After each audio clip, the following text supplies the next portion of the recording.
Okay, hello everybody. Good morning, good afternoon, good evening. It is good to be back.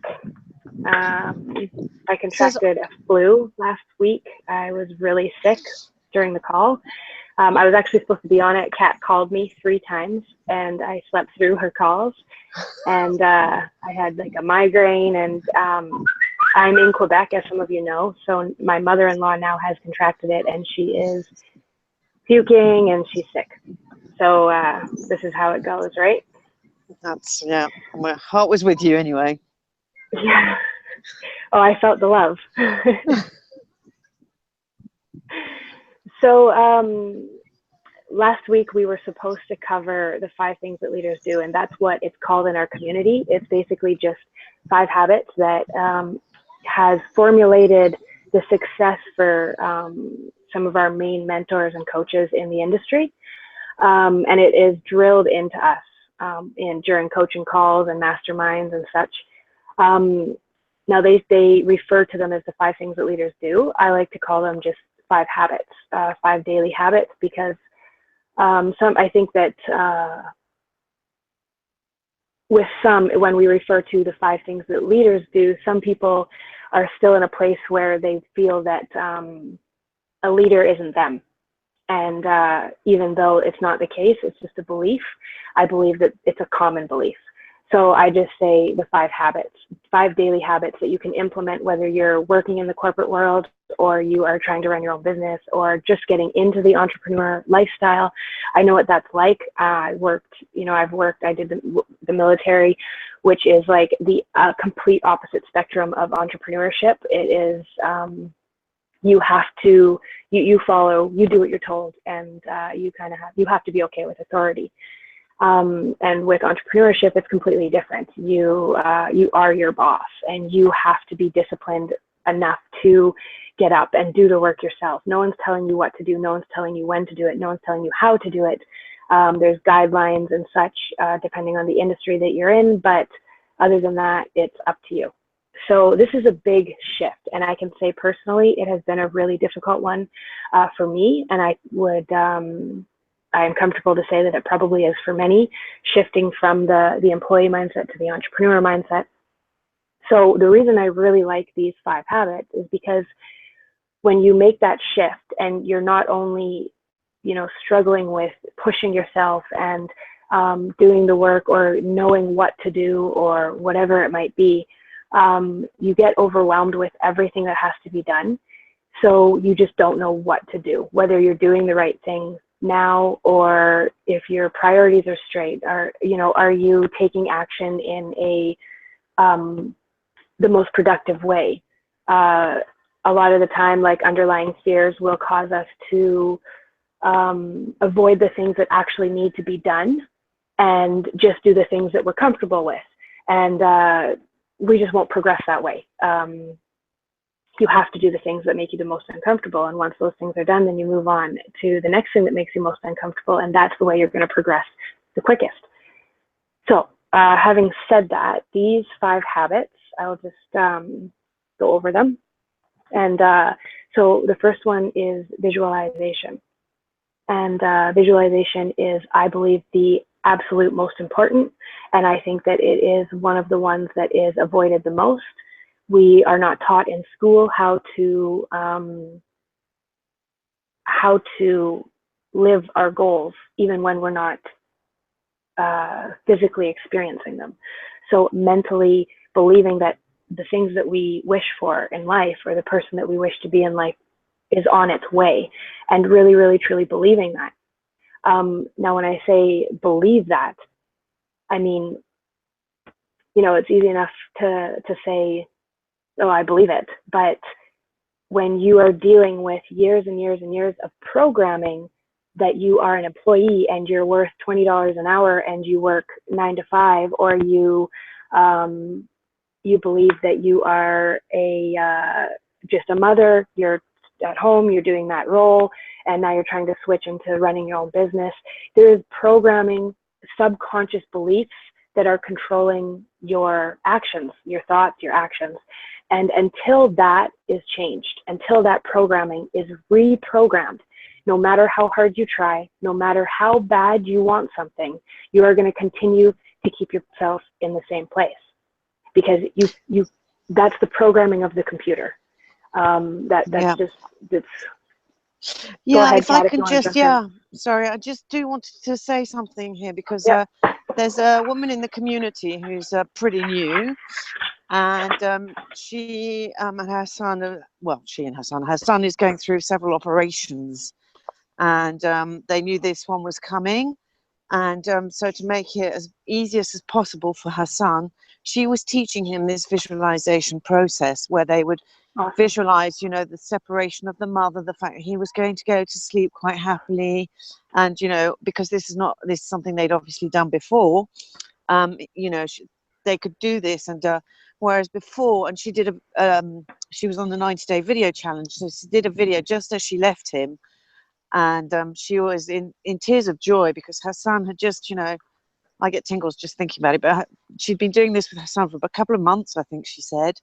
And, you know, it was really a smooth ride to get to that position for him.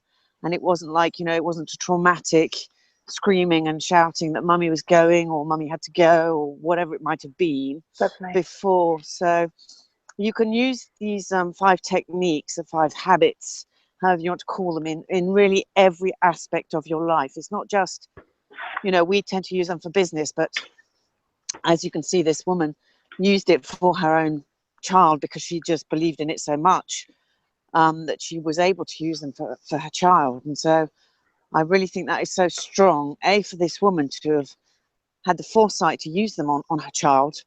And the belief she had was just amazing. You know, a lot of people say, yeah, I'm doing it. Yeah, right, great. But, you know, when you really, as a mother anyway, using it on your child, you can just, that says it all for me anyway, that, you know, she really does implement and believe in it. So I just like to use that as an example to show people that, you know, it's not just business. As Brittany was saying, you know, it's everyday life, whether it be business, cooking, cleaning, whatever it might be. You know, it is for everyday life. Sorry, just wanted to check that. I'm going to cut my mic off again because it's windy.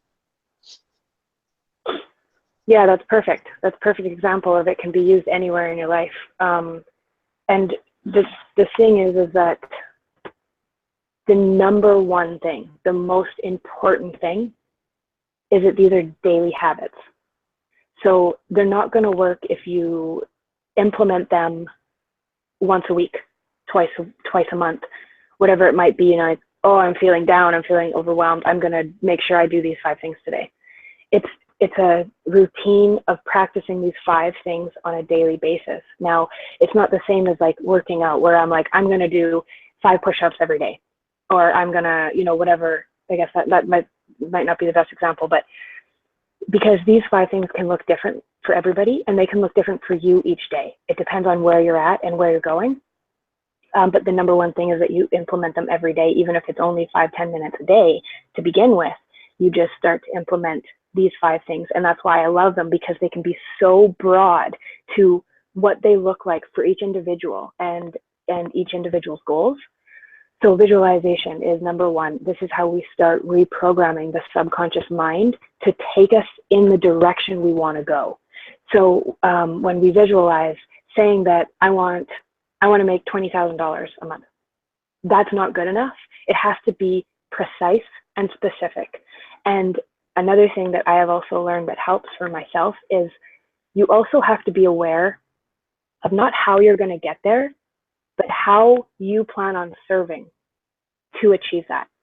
What do you plan on putting out from yourself to achieve that? Whether that be, I am going to, you know, every day I'm going to add a little bit of value, or I'm going to, it could be right down to reading your child a story. You know, every day I'm going to do 15 minutes of reading with my son or my daughter or whatever it might be. But you have to, it's always give first and ask later. You're never going to receive until you're willing to give. And it goes same thing. It takes money to make money and all this stuff. It kind of runs along the same lines. Nowadays, because of the internet and the digital economy, it doesn't exactly take money to make money. If you want to make money fast, it takes money, but it does take time. So it's basically the same thing. We live in a world where people believe that time is money. And if you live that mindset, then, and you don't have any money, well, you have time. And even if you think you have no time, when you really want something, you will make time for it. So visualization is number one. It's writing down precisely a goal that you want to reach. And one aspect of that is it has to be in the best interest of everybody involved. And you can't ask for something from someone else. So it can't be an expectation of someone acting differently or someone else taking actions. It has to be something precise, a goal that you want to reach in your life that only includes you, your output, and what you want to receive back, or whatever. Even if you have no idea what you're going to do to serve, you have to have the intention of serving. Even if you don't know what it looks like, you have to feel that it's going to take something from you. Some kind of, I don't know what the word, I want to say value, but I think value sometimes confuses people. Like, how can I add value? What do I have to give people? And you don't have to know what that looks like. You just have to feel and be willing to put out to receive. And it will come as you begin to put the intention there, and you start to reprogram your mind. This is what I want. This is what I'm going for. Then slowly opportunities are going to come your way because your actions and your thoughts are going to change, and that's going to manifest you to manifest things to come your way for stepping stones to get to your goal. You don't have to know how it's going to happen. You just have to know what it is and be specific. I want to keep it brief, so I'm just gonna, that was a little more than, anyway, it's easy for me to talk about this subject. The next is personal development or self-awareness. Now, here's the thing with these as well, is we learn them in an order, but I don't personally do them in an order. I do them according to my day and how it looks each day with my son, and what we're doing that day, and where life takes me. Because if you're too specific and too structured, then you're going to find it really easy to find excuses not to do it. So it's whatever fits your life. As long as you don't go to sleep until these 5 things are done in that day, whatever that looks like for you, that's where you start. So personal development or self-awareness. Now this is, again, huge spectrum for everybody. Reading books, listening to audios, watching videos on YouTube, productive, like success videos, from people that you aspire to, and just watching things, reading things. Personal development can look like a lot of things for people. The only thing that I would say is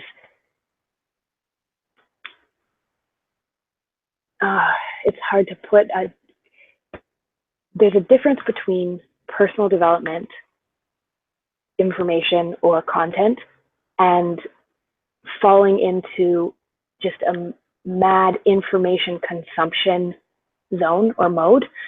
Like I know that I did have trouble with this at the beginning when I was first making the shift. I mean, I'm still making the shift. This is an ongoing process, right? It's not overnight. This is just making the daily steps. That's anybody who has reached their goals and has become successful in any industry. It didn't happen overnight. And if it did, they didn't sustain it. So just understand that this is something that you implement on a daily basis, small steps, and be satisfied with that. So with the personal development, you don't want to spend an hour reading something about, I'm not going to be specific to about what, because it depends on everybody, but maybe you can help me out here, Kat. Like, yes, I was just going to say, for example, if you listen to or you watch a 15-minute video of personal development or something, or you're reading a book and you just have this aha moment, you can, for example, then make yourself a little video if you're okay with being on camera, or write a little blog post about it. It doesn't have to be, again, anything, we're not talking about writing a book on it, okay? It's for example, I started reading Steve Hawkins' The History of the Universe, or whatever it's called. I don't think it's called that, but anyway. And just the first page, it had a whole section. It was maybe a paragraph, but anyway, it took me to completely you know, how the Greeks, Aristotle, noticed that the Earth was round because of the reflection of the Earth in a special eclipse. You know, the reflection of the Earth on the moon was not flat but spherical. I'm like, goodness me. I mean, these guys are, you know, and it took me to however and how you have to think outside the box. Can you imagine how against the flow that is? People are saying everywhere, the Earth is flat, and he comes out and says, oh no, look, it's, I mean, already, how can you see it on the moon was you know, the first sort of so, you know, I made a quick little video about how, you know, how sometimes to think outside the box, you really have to be sort of strong and sure of yourself. You know, and how in marketing that's quite important to think outside the box, because you do have to sort of, you know, think how your people that you're trying to speak to think. And it you know, so just that small paragraph took me away for a whole day. I mean, I was just away with all this, you know, mind-blowing thoughts, and I was trying to convey that in a sort of value form, trying to make that aha moment. In fact, it made me completely think outside the box, really well, help other people, you know, just with one small fact that you might find every day. How is that going to help you, you know, think differently, react differently, whatever it might be, you know? So I think yeah, personal growth or personal development is very important on all aspects of the spectrum. And that's perhaps one way you can, you know, if you're on a tight schedule, make it, you know, fit the two, like you're doing your personal development and you're providing value. You know, it's one of the ways. Okay. Yeah, no, But that's sorry, Kat, were you done? Okay, so that's brilliant. But she just nailed it. It's and that's something that I actually just recently learned, is when you're doing personal development, some people call it self-awareness, anything, like you can call it whatever you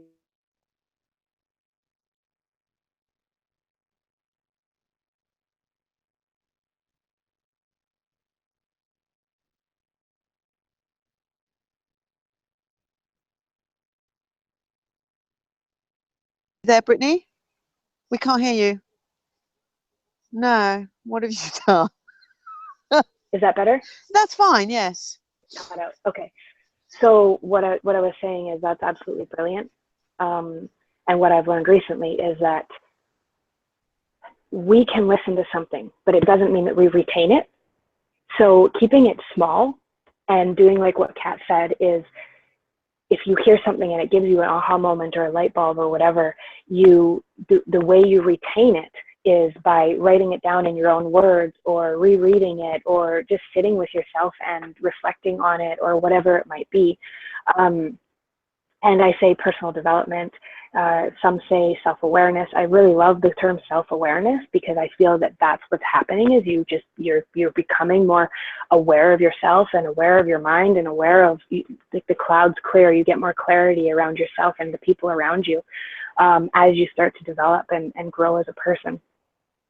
So that's so self-awareness. And the next one is mastermind with other leaders. Now these two can be confused sometimes, like personal development and mastermind with other leaders, because when you are masterminding with people who lift you up and people who see your growth and point your growth out, people who hold you accountable, and they believe in you when you don't believe in yourself and such stuff like that, that is personal development. That is self-awareness. You're developing yourself through doing that. But I think that this is very, very vital to have both of these in your day, is to be with yourself while you consume some valuable content or information, or you are reading a book or listening to an audio or whatever it might be, and having your own light bulbs and aha moments and taking that in. And when you mastermind with other people who are on the same frequency as you, people who are doing the same thing and maybe even a higher frequency than you, you can share those insights. And when you share those insights, you add value to other people and you receive value by sharing them. And it acts as the same way as writing them down, or doing a video like Kat said, or whatever outlet you choose. But when you mastermind with other people, we as humans, we need that connection. We need that reassurance and that support, and it keeps you going. I know that if I only did this one thing, like I didn't do any of the other 5 habits that I'm talking about, I would be able to sustain a pretty healthy mindset throughout my life. Progression would come slowly. It would, it'd start to happen. I might not reach any specific goals or anything, but I would feel empowered during my days if I was connected to people on the same or higher frequency as me, who are really empowered, or, know where they're going or whatever. Just having community and connecting with people who basically hold you accountable. They treat you, people who hold you up. I feel like I have the term or what I want to say on the tip of my tongue, but I'm not sure. It's like people who believe in you when you don't believe in yourself. People who see the potential that's there, that it exists, that all of us have, that you don't see yourself. And this can only be achieved through masterminding, connecting, having that human need met of connection with other individuals, and being able to share insights, and very, very powerful, very, very important. I'm going to dig into these a little bit more on the following calls in the next few weeks, or 5 weeks, I guess, if that's what our plan is. And I'll go a little bit deeper, but so that one's, it's very, very important. Yeah, I'd just like to add to that one just quickly, that when you do say you have accountability partners, and it is true that because you're on your own all the time, and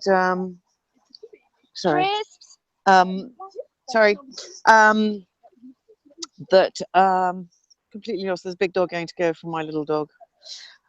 Yes, accountability, so that it forces you in a way to sort of do something. Now, you can either use the word force, or you can use the word, they pull you up to their sort of level as you, but you see them a bit higher up because, you're doing this.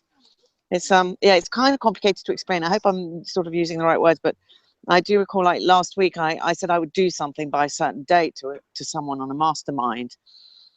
And the hour was coming, and I hadn't done that certain thing. So you can bet that, I was doing all out just before to make sure I'd done at least as much as that as I could.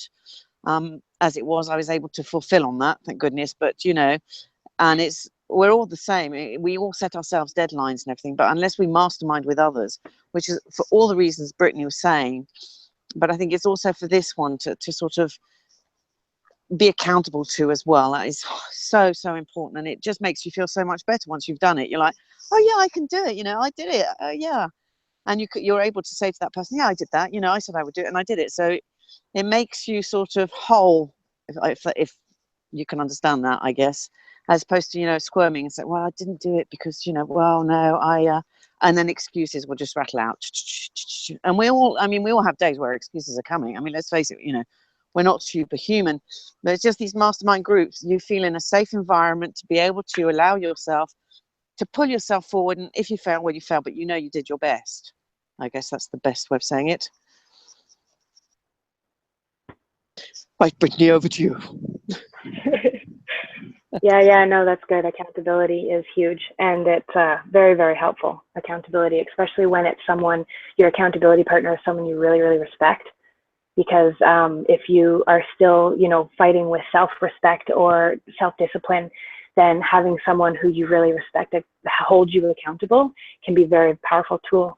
The next one is income-producing activity. Now, this one I know can be tough for someone who's sitting in an office somewhere doing income-producing activity for a different company or a boss. But in The Science of Getting Rich, the book, he teaches in order to move from the position you're in life, no matter what it is, your job, your whatever it is, a relationship, you have to you have to fill that position and do your absolute best. Be the best you can be in whatever position you're in. Whether you want to be there or not, you still have to be the best you can be in that position to progress past that position. whether it be in a higher position in your job or leaving the job altogether. You have to do your best and be your best where you are in order to progress through that. And it's not about what your boss thinks or what other people think to move you out of that position. It's about energy and the universe. And so if you are sitting at a job and you're not doing income producing activity for your own company or your own business or your own startup or whatever it might be, do your best there. And imagine when you implement these other habits, how quickly you can grow out of that. And when you're doing your income producing activity, like in a job for your boss, and it's not really for yourself, you're still achieving that goal, doing the best you can do while doing the other ones. And these other habits and them combined will start to pull you out of that. As your mindset changes, your energy changes, your opportunity changes while you implement these caused by implementing these habits every day. And then if you are running your own business, then income producing activity will look very different for you, and you'll know what it is. And I think that this one specifically is where you need to step out of your comfort zone. This one specifically is where the thing that feels the most uncomfortable is what you need to do. And if you have 30 minutes or whatever it might be to implement these habits every day, income producing needs to be 80% of that. Unless you're in a job. I'm talking about like if you're an entrepreneur, and obviously if you're in a job, then you're there 8 hours a day or whatever you do. And if you are in a job and you're doing a business on the side and you go home and you have an hour, you make sure that your income producing activity is 80% of your time spent. And then the other ones you fit in and you jot in wherever they fit. But we are taught it's 80-20 when it comes to learning and doing. So income producing is always action. Action is taking action. So whatever that looks like for your progression, whether it's doing it at work or you're running your own business or you're just starting a startup or whatever it might be, maybe it's blogging, spend 80% of your time taking action. And that's income producing activity. Anything to add there, Kat? And we'll go on to the next one. You're good? So the next one is cultivating the expectation of leadership, or we also call it learn, do, teach. And notice I didn't say learn, teach, do, because we get into a habit. I noticed that I have done it, and I've talked to others in the community who have also been guilty of learning something and trying to teach it. So it's easy to learn and understand something and comprehend something and say, wow, that makes so much sense. And then you get into a conversation with somebody else and it's easy to explain to them to do this, and this is the best thing to do and all this. But if you're missing the step of actually doing, then you're not helping anybody because you don't actually understand the concept and it's not carrying you anywhere. It takes us back to the income producing activity because action is key. You have to take action. So learn, do, teach is you do it and then you teach it. And when you teach it, you are being a leader, but you're also cultivating expectation of other people to step into leadership. You're giving permission to other people to step up and step into that position or step into their power. So I think it's more simple to say learn, do, teach. So it doesn't matter if you're learning a spiritual practice of meditation or you are learning how to do digital marketing or you're learning how to set up a Facebook ad. Whatever it might be, you learn it, you implement it, you do it, you take the action and you do it. And this one also is, it also kind of falls into the income producing activity because and the information overload. What I was talking about is getting into a mindset of just consuming information. We feel good when we learn. As humans, we always want to learn. That's how we progress. If we're not learning and progressing, we're dying, right? So we get into this mode of learning and we feel like we're being productive because we're learning, but we're not if we're not actually implementing it or taking action. I can't remember what Marie Forleo says. I loved it. What did she say? Complete blank. But she said, I heard in one of her videos or something, she said,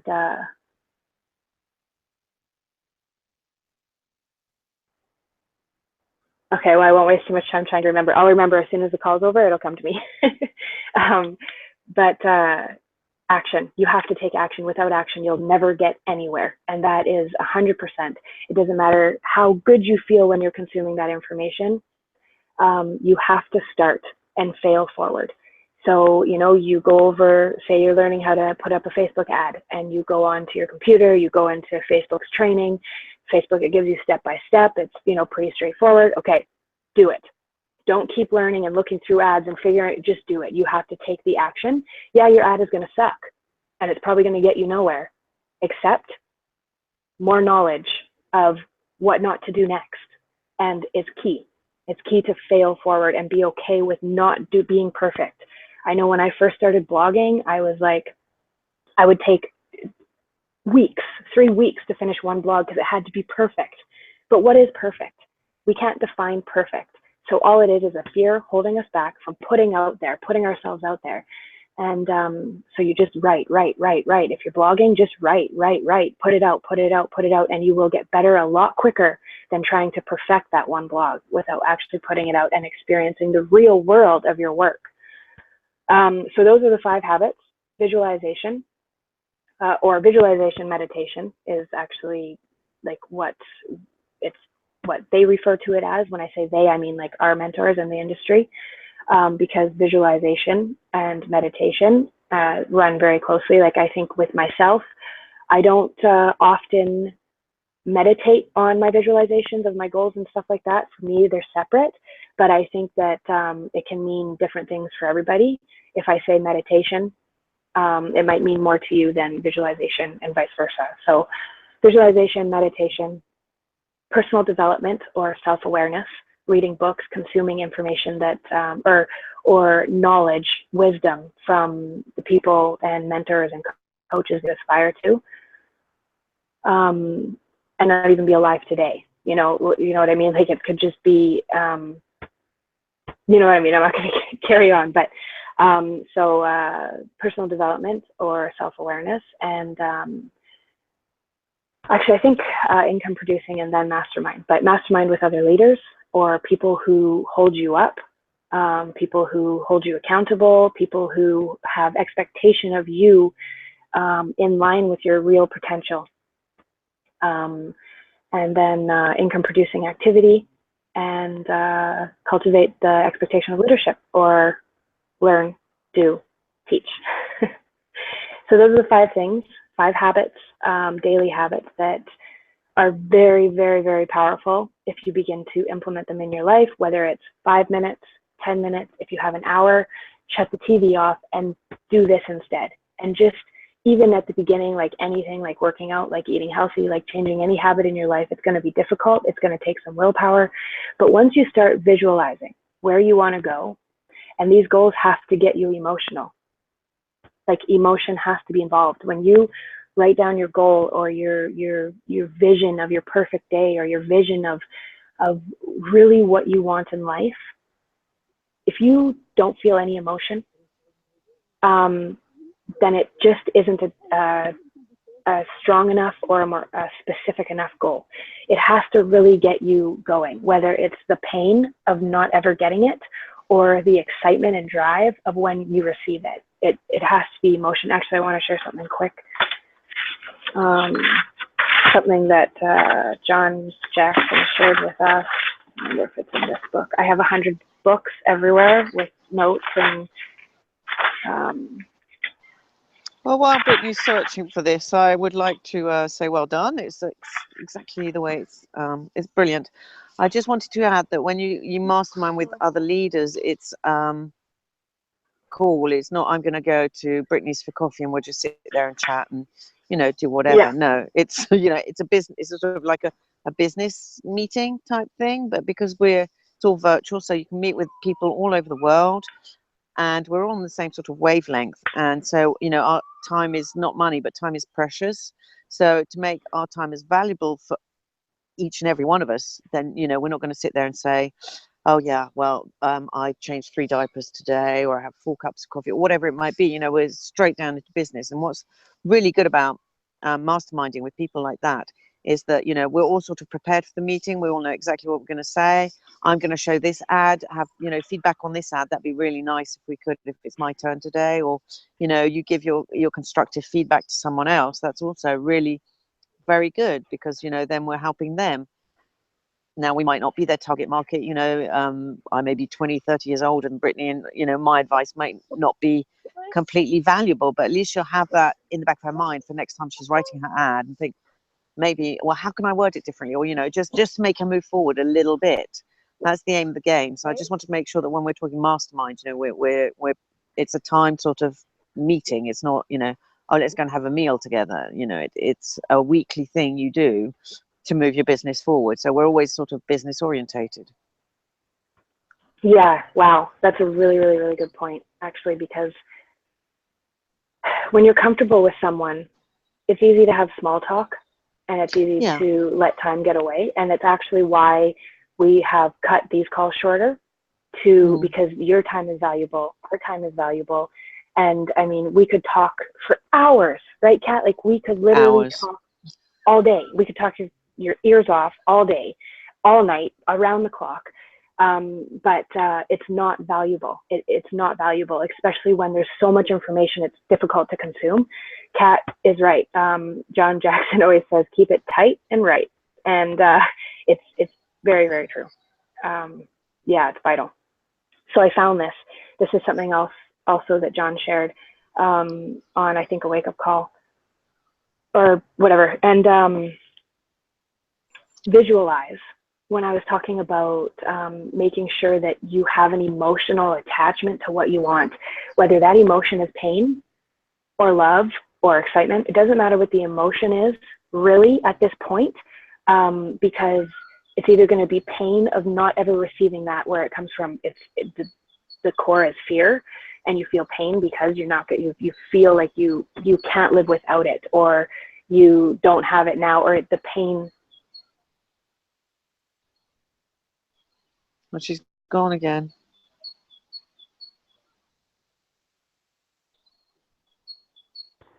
Sorry, the fear of staying where you are, or then not not progressing to where you want to go. So he told the story of when he bought the house that he wanted. Well, he didn't buy it yet. He went to go look at it. He wasn't in the market, had no money, had no idea how he was going to do it, but he loved the house, and he went and he actually looked at the house. And in order to visualize himself there, to manifest getting that house that he wanted for his family, he shared these 6, so we have 5 senses, and he says then there's the 6th, and that's emotion when you're visualizing. So when you close your eyes, and using the house as an example, you see the sight, of what it looks like, of you in it, your stuff in it, your family in it, you living in it, your daily life in it. Sight, smell. So what do you smell? Maybe, you bake something, you can smell it, or you can smell whatever it might be that really causes you to connect. So what do you see? What do you smell? What do you hear? What does it feel like? What are you touching? In this, like, I'm just using the house as an example, but you can use any of this as an example. You can use any example. It works, whatever your goal is or whatever. When you experience receiving it, what do you see? What do you smell? What do you hear? What do you touch? So what does it feel like to the touch?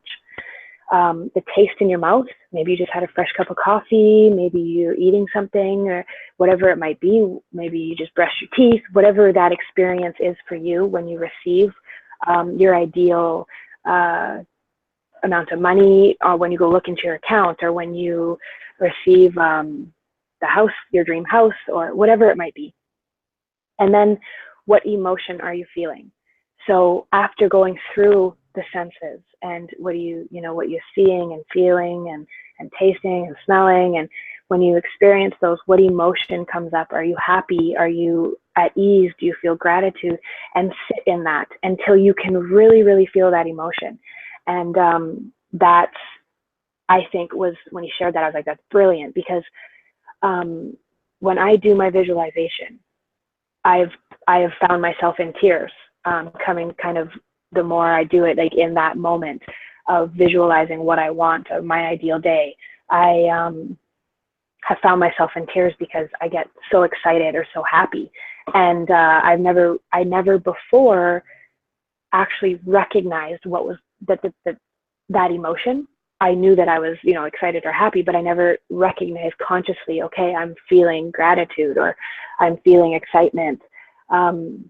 So yeah, going over those 6 things consciously while you visualize receiving whatever it is that you are going for or whatever it is you want, I think can be very powerful. And that's it. That's all, folks. Thanks, Brittany. That was really, really lovely. Thank you very, very much. I hope everyone got a lot out of that. I know I did. I will go back, listen to the recording, and take lots of notes.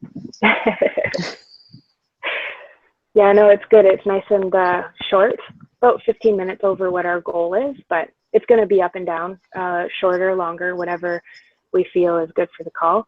And but yeah, then we'll see you again next week, Monday, 11 a.m. Eastern time, and we will go over visualization at a little bit more of a deeper level. Some to-dos and maybe make it a little bit more possible to implement. Anyway, okay, love you. See you next week. Bye, everybody. Love you all. Bye-bye.